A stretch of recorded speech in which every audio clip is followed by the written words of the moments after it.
Sales is the most lucrative skill in the world, period.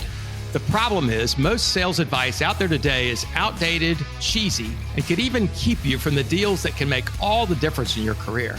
This is the No BS Sales School, a podcast for entrepreneurs and salespeople who want to master the skill of selling without all the BS.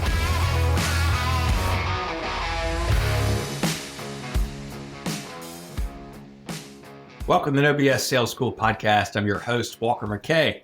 And a couple things. One, I want to thank you guys so much. Thank you so much for listening to the show, for sharing it with people. Numbers have grown tremendously. It's cool as hell to see all the different places, parts of the world where my podcast is being listened to, downloaded, and also just the number of people that are listening. So that only comes from your sharing it, telling other people. So thank you. And please keep doing that. That's one of the best gifts you can give me is to pass on about this No BS Sales School podcast to somebody else that you think might benefit from hearing some of the stuff we're talking about. I want to share a story that I share with some of my clients this morning.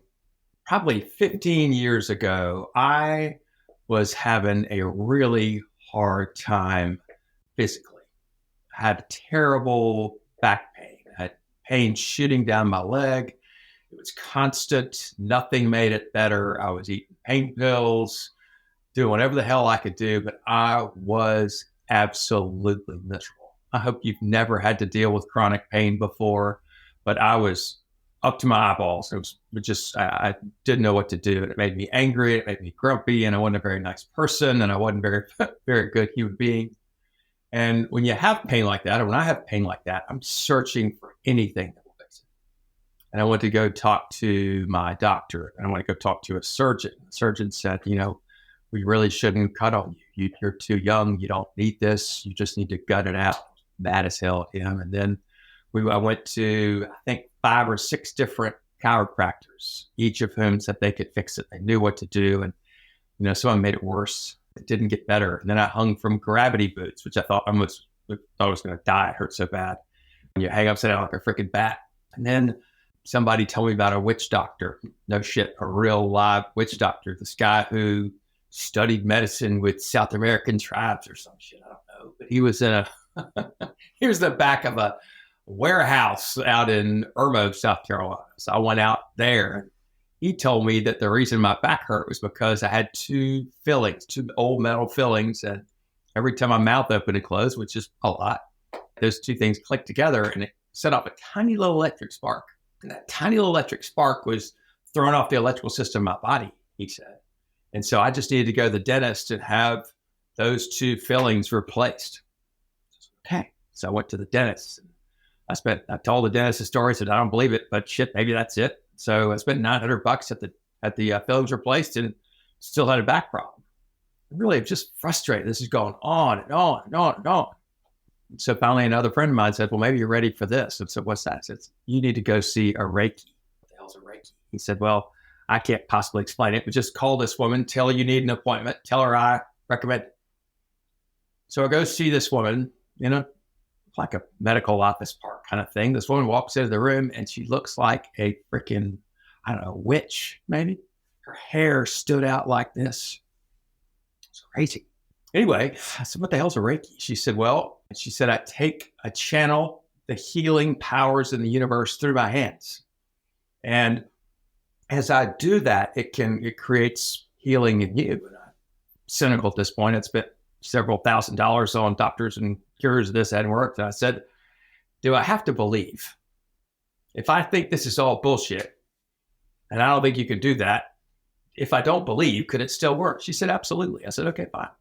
I said, if I believe it works, it has worked or helped me at all, I'll come back again. Otherwise, you want to hear from me again, which I'm sure she wasn't disappointed because I was probably a grumpy bastard.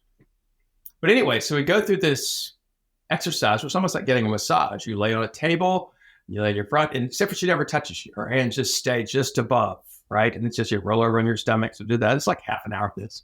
And she left the room when it was over, and she came back in with a cup of water for me. And she said, who are you angry with? What the hell do you mean, who am I angry with? She said, you're carrying around a lot of anger. I'm like, no, I'm not. And she said, well, let me make a suggestion. She said, think about that question. Go home tonight and write down the names of the people that you're carrying around anger for. that you're angry with. And then I want you to read their names out loud and say, I forgive you. I'm like, okay, well, whatever. I'm putting your name on that list. And I walked out the door. And that night I went home. I was like, well, shit, nothing ventured, nothing gained. I got a few names down there. So I started writing. And next thing I knew, I'd filled up almost 4 pages of people that I was angry with for whatever reason. My name was on that list, right? I was angry with myself. I was angry with my children. I was angry with my wife. I was angry with, these bosses that I had 25 years ago or 10 years ago or whatever. Angry. And each one, I read out their name and said, I forgive you. And I took the piece of paper and I threw it in the trash. I was like, whatever. The next morning I noticed as I was walking into my office, I wasn't limping. I still had pain, but I wasn't limping. It was better. I was like, holy shit, right? So what I realized, I don't think it was the Reiki. I think the Reiki had the insight to see that I was carrying around a bunch of anger. Here's the thing. I wonder if you are too. Life is hard, man. I was just talking to a client on the phone a little while ago, and he asked me, he said, when does this get easy? And I said, you're even asking the wrong question. I said, the question is not when does this get easy, because it never does. Is when do you get better at it? When do we get better at getting knocked down and pick our ass up again? When do we get better at resilience? When do we get better at maybe not taking things so personally? So gave him 2 exercises. One was to write down the names of the people that he carried anger for, was angry with, disappointed in. And the other was to take out a piece of paper, another piece of paper, and write down all the things this past 12 months that were frustrating, disappointing, where you got let down, somebody, you feel like you weren't treated correctly, things you were unlucky, didn't work out. Write them down. Write all those things down. And give yourself a 10-minute limit. No more than 10 minutes, because for God's sake, you could spend your whole life doing this, right? 10 minutes max. Maybe it's 5 minutes. And when you finish that list, I want you to take a pen and do this. Put a big X through it. At the top of the page, write, I forgive myself. Let that shit go. It's amazing how much crap we carry around with us all the time, like old luggage. People we're mad at, things we're disappointed in, we're letting ourselves down, we're pissed off. Maybe it's just running in the background, right? It's a software program running in the background, but all that stuff is limiting. It's limiting what we're willing to go do again, what we're willing to go risk, because last time it didn't work, right? Now, I'm not saying don't learn lessons. Absolutely learn lessons. But the more anger, the more frustration that you carry around with you, the less effective you'll be, the fewer opportunities you'll see. Now, here's another side of that. This is very helpful too. And that's another piece of paper. Write down things you're grateful for. What are the things that you're grateful for? Because it's nice to be reminded of that.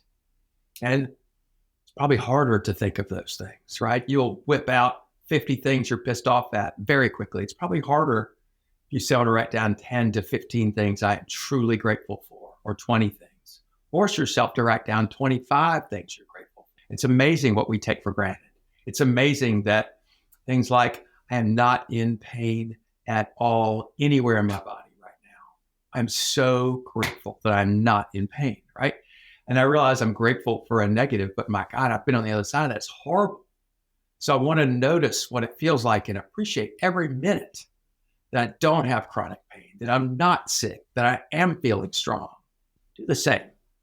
This has very little to do with sales and everything to do with sales. You got to take care of this. All of sales is managing your head between closings, managing your head between times of, getting a reward. And we build up, so it is a hard fucking business. It's hard. And we build up these things. One last piece. I used to ask the question, what can we do about things that have already happened to us, that happened in the past? What can we do about those things? My answer used to be, well, of course, nothing, because they've already happened. But I've realized that's the wrong answer too. We are made up of the stories we tell ourselves about life, about ourselves, about other people, the stories we tell ourselves. And so if you have something that you've been holding a grudge about or you're bitter about that happened in the past, you can't change that event, but you can change the story you tell yourself about it. Change the story you tell yourself, right? And maybe the story you tell yourself or somebody let you down is, you know what? They were doing the best they could do at the time. It didn't work out the way I wanted to, but they were just trying to do the best they could at the time. And maybe not all your stories you can do that. Maybe there are other ways. Maybe you just have to look at it from somebody else's lens or another lens that, hey, you know what? That was fucking awful. But now it's 6 months later. And because of that, some pretty good things have happened. It's taken me to a different place. Think about your subconscious. Where are you carrying anger? Who are you angry with? What are you disappointing yourself about? And what are the stories that you're telling yourself about your relationships, your life, yourself? And see, where do you need to adjust? I'm Walker McKay with No BS Sales. Share this with somebody who needs to hear it. Hope you have an awesome vacation. Hope you get some time off for the holidays. Hope you have a wonderful new year, and I look forward to seeing you. Thanks for listening to the No BS Sales School podcast.